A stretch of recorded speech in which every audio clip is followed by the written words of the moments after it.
Why do we prohibit garlic and onion? Well, we shouldn't prohibit garlic and onion, but the thing is that we don't prohibit anything. I mean, I've had people who are very sick and they say, Dada, can I not eat this whipped cream sugar pie? Please, Dada. Yeah, go ahead and eat it. It's not up to me, you know. You'll just get sicker, but you know. So we don't prohibit, but we do suggest that it's not so wise to have onion and garlic. It is not because it is directly contributing toxins to the body as meat and fish and eggs and fried foods and so on may. But rather it is the jarring effect that the onion and garlic have on the lower glands of the body. They're very agitating and very heating. Therefore, the body does not like them. Even so how come it seems that the consumption of garlic, it has a good effect? Well, let's take the case of laxatives. It has a good effect on the body. Like some cancer patients, they'll say they're better off with garlic. Now, laxatives, most laxatives that you buy in the drugstore, really speaking, they're poisons, which the body doesn't like. It rejects them, and at the same time it rejects those toxic substances, it also causes the stool to come out of the digestive system, which might have been constipated. So that's kind of an expensive route to take, a costly route to the body's health. It's a very disturbing way, invasive way of cleansing the body. Whereas there are substances like in Ayurveda, for example, the Triphala, which is a combination of the three bitterest seeds of fruits. And this is extremely alkaline, and this has a laxative effect on the body, but because it's alkaline, not because it's toxic. Onion and garlic are very disturbing, like caffeine is toxic to the body. That's why if a person will drink coffee or tea, caffeinated coffee or tea, as opposed to herbal or grain coffee, then the body doesn't like that caffeine and it wants to spit it out, and therefore we lose water. We drink a cup of tea, but we may lose 1 or 2 cups of water from our body in the process. It is anti-water kind of a drink.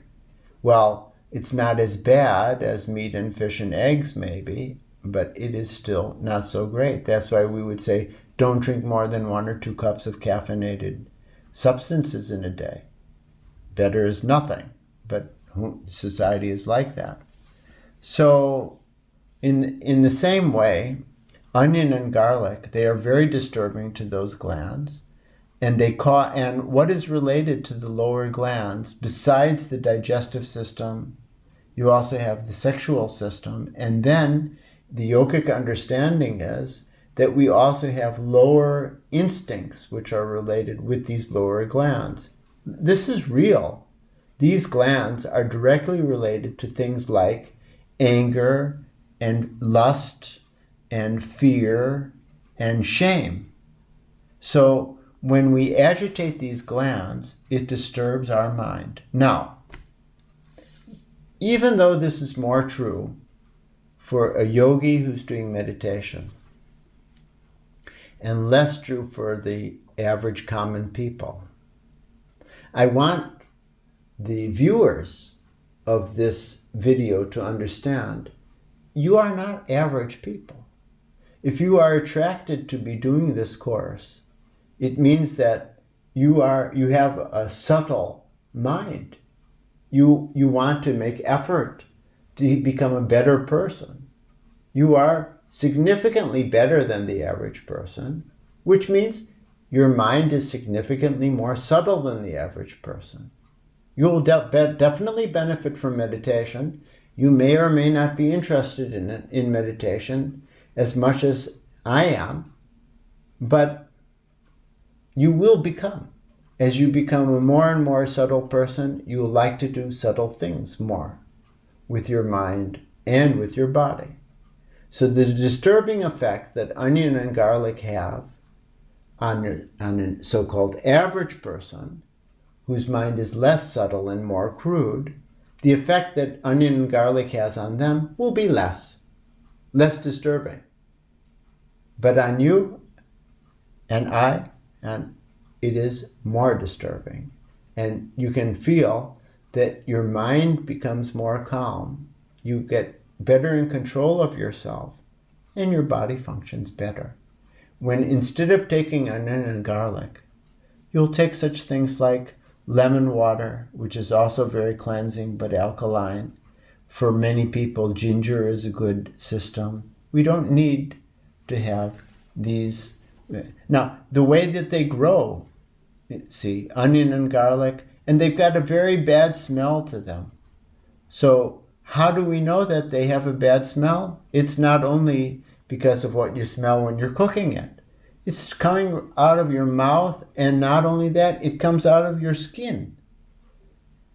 People who eat a lot of garlic, there are some cultures and nationalities that eat a lot of garlic. They're just, you can be with them in the subway, and the subway is stinking from them. I mean, they may be very nice people, but their body is smelling. Why? Because it's toxic, and the body is trying to spit it out every way that it can. This is the problem with onion and garlic.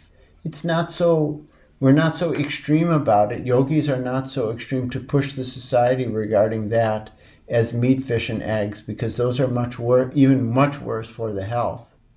But onion and garlic, in fact, are worse for the mind than meat and fish and egg even. They're even more disturbing to the lower glands. So we can give them an award for being extremely successfully disturbing. Thank you.